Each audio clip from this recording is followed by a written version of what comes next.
Plus de 7 millions de touristes ont visité l'Égypte au cours du premier semestre de cette année. C'est ce qu'a confirmé Ahmed Aïssa, ministre du Tourisme et des Antiquités, ajoutant que l'Égypte devrait attirer un total environ de 15 millions de touristes en 2023, une hausse de 28% de l'année précédente. Et j'ai le plaisir d'avoir actuellement avec moi en ligne Dr Antoun Youssef El Bordadi, expert en tourisme, qui va nous jeter la lumière sur ce sujet. Bonjour, Dr Antoun Youssef El Bordadi. Bonjour à vous, à tous les téléspectateurs. Bonjour à vous. Alors, tout d'abord, le ministre du Tourisme et des Antiquités, Ahmed Aïssa, a confirmé que plus de 7 millions de touristes avaient visité l'Égypte au cours du premier semestre de 2023. Comment l'Égypte a réussi à réaliser cette croissance rapide des touristes? L'Égypte, il y a tout ce qu'il faut en Égypte. On a déjà une infrastructure qui est pas mal, qui était un peu mis de côté pendant les années de difficulté, mais elle était toujours prête. Et puis on s'attendait, après la fermeture un peu mondiale à cause du Covid et tout ça, on s'attendait quand même que le jour que ça va ouvrir, ça va être une saison importante. C'est pourquoi il y en a qui ont quand même profité au moment du confinement et de la fermeture du Covid pour restaurer, pour rénover un peu leur établissement hôtelier et touristique, ainsi de suite. Et sur ce, on a pu quand même absorber cette hausse dans le nombre de touristes, mais quand même avec des difficultés. Il y a beaucoup à faire. Hein. Il faut quand même s'attendre à encore plus dans les 6 prochains mois.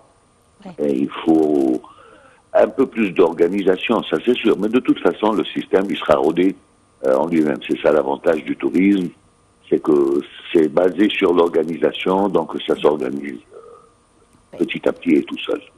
Oui, docteur Antoun Youssef El Bordadi, que signifie selon vous la variation et la diversité des marchés touristiques provenant en Égypte?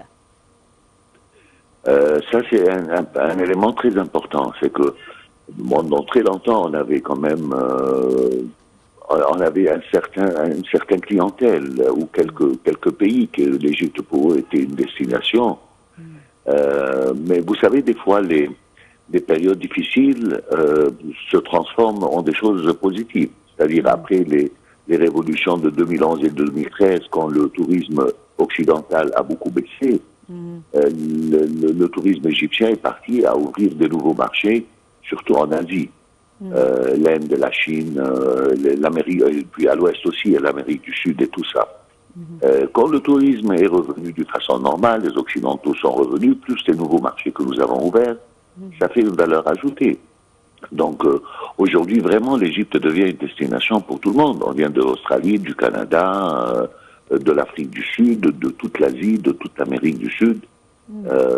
Tant mieux. Ça devient vraiment une destination très estimée par presque tous les peuples. Comment évaluez-vous la situation du secteur touristique actuellement en Égypte et qu'attendez-vous à la prochaine saison? Actuellement, ça marche bien.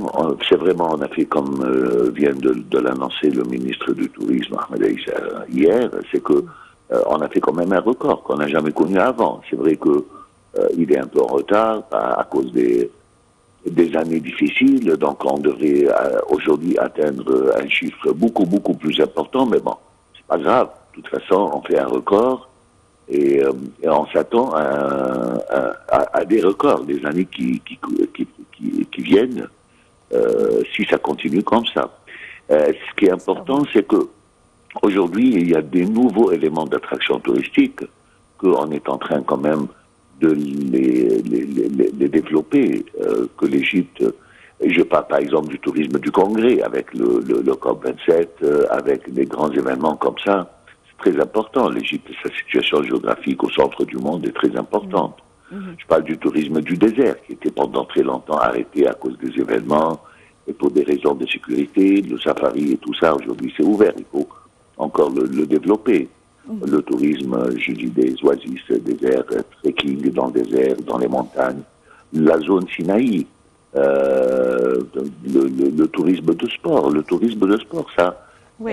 on a beaucoup reculé. On avait des événements sportifs comme la Coupe d'Afrique, comme il faut développer ça. C'est très important. Et l'Égypte est très très bien située, que ça soit dans le sport ou dans sa situation géographique. Ça, il faut un peu travailler. Mais ça, c'est pas l'affaire du ministère du Tourisme ou des gens qui travaillent dans le tourisme. Il faut que ça soit une volonté politique. Il faut que le ministère des Jeunes et du Sport fait son effort.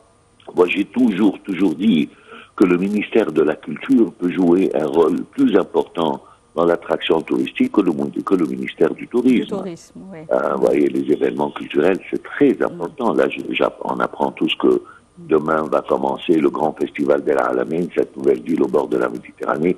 Oui. Le tourisme arabe, il faut que ça revienne. Pendant les 10-15 dernières années, il y avait d'autres destinations à côté, comme la Turquie, le Liban, etc., qui attiraient ce tourisme, qui était, pour lui, l'Égypte est la destination principale pendant des décennies.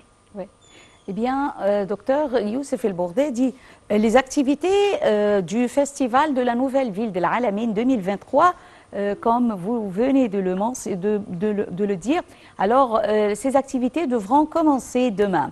Veuillez nous jeter la lumière sur ce festival et comment voyez-vous ce festival de la nouvelle ville de l'Alamein? C'est très important, la nouvelle ville de l'Alamein, c'est vraiment une ville de prestige, c'est une ville qu'on a passé des années à la construire, à l'urbaniser, et je pense que pour lui faire du marketing et de la publicité, il n'y a pas mieux que de faire des festivals et que ça soit vraiment un phare de lumière, vous voyez. Ouais. Pas seulement pour l'attraction de population pour y habiter, bon, ça c'est le gouvernement qui travaille là-dessus, mais surtout son côté touristique, parce que ça c'est une très haute gamme de tourisme, et c'est un tourisme donc qui est basé sur le culturel contemporain, donc les concerts, les chanteurs, les spectacles, etc. Et ça, le tourisme arabe, qui représente quand même un grand potentiel pour le tourisme égyptien, il est temps qu'il revienne. Moi, je me rappelle, il y a une quinzaine d'années, il y avait les festivals donc dans la ville de Marina. L'Alamein n'existait pas encore. Marina, c'était... et puis, il y avait tous les spectacles de toutes les semaines. Donc, à la ville de Marina, ça fait un potentiel, ça fait un boom à l'époque extraordinaire. Aussi bien pour Marina que pour le culturel et pour le tourisme. Donc, l'Alamein, c'est très important. Aujourd'hui, le monde travaille beaucoup sur ce type d'événements. L'événement des festivals, les villes qui sont reconnues comme des villes de entertainment, d'attraction, voilà, de culturel. Oui, de divertissement. Mais je pense qu'il y a une différence entre les festivals qui ont eu lieu dans le passé et le festival qui doit être inauguré, ou plutôt que ces activités devront commencer demain, puisque ce festival de l'Alamein devrait être tout au long du mois, pas seulement un week-end ou quelque chose de pareil. Et également, ça doit rester 24 heures sur 24 heures. Comment voyez-vous le timing de ce festival? Bien sûr, le choix le choix de la période est excellent. Dès mi-juillet jusqu'à la fin du mois d'août, on est en plein été, les vacances d'été. La zone de ce qu'on appelle la côte nord, elle est pleine de monde, elle attire plein d'Égyptiens. Et à travers les médias, etc., ça donne envie à tous les pays du monde arabe autour de nous de venir et de passer des vacances au bord de la mer, ainsi de suite. Donc c'est vrai que, et comme c'est une nouvelle ville, il y a vraiment tout ce qu'il faut dedans, et d'une façon très moderne, donc c'est une vraie découverte, vous voyez, c'est une vraie découverte pour les gens. Et que le fait que ça soit 24 heures sur 24, je pense que ça, il n'y a pas de secret. Les Égyptiens vivent 24 heures sur 24 pendant les vacances. Les Égyptiens, c'est un peuple qui dort pas, si on exagère et on dit ça. On aime bien la vie nocturne, on aime bien faire la fête. Et il était temps de revenir à faire la fête et avoir de la joie et tout ça. Oui. De grands événements sportifs se déroulent, en plus de la participation d'équipes internationales et de fédérations de divers sports dans les événements sportifs de ce festival. Comment voyez-vous ce choix des équipes et on peut dire également la présence de groupes qui jouent du sport, pas seulement de divertissement? Déjà, le football, déjà, c'est la chose qui attire le plus.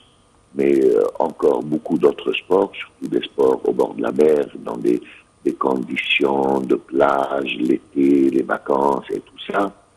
C'est un élément d'attraction. Vous savez, le sport attire, la musique et les chanteurs et les célébrités attirent. Et puis en plus, tout ce qui est entertainment, je dirais... La ville de l'Alamein, il y a les lacs liés à la mer, il y a les fêtes foraines, il y a tout ça. C'est très bien étudié de façon qu'il y ait des variétés d'attractions qui plaît à tous les goûts, voyez. En plus que tout ce qui est gastronomie, les restaurants, les soirées, les sorties, la mer à côté, tout ça, ça joue bien sûr. Mais le sport est très très important. C'est un des éléments qui attire le plus.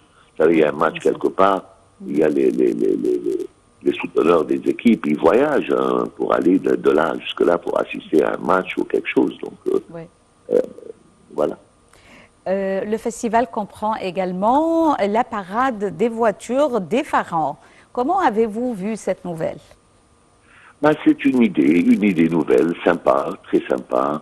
Vous savez, dans les festivités comme ça, les parades, ça joue beaucoup. Ça joue beaucoup.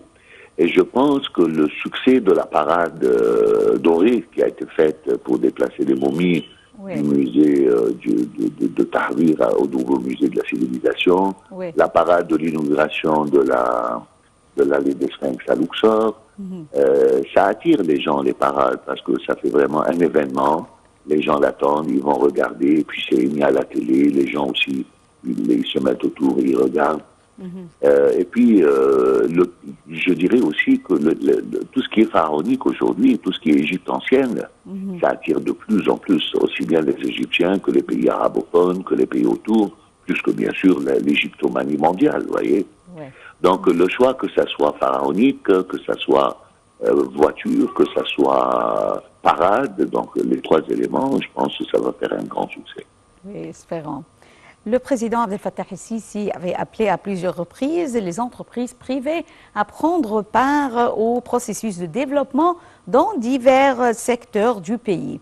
Et M. Ahmed Aïssa, le ministre du Tourisme et des Antiquités, a apprécié les efforts du secteur privé et la coopération fructueuse des autorités concernées pour atteindre les objectifs de l'industrie du tourisme en Égypte, en particulier en ce qui concerne le secteur hôtelier.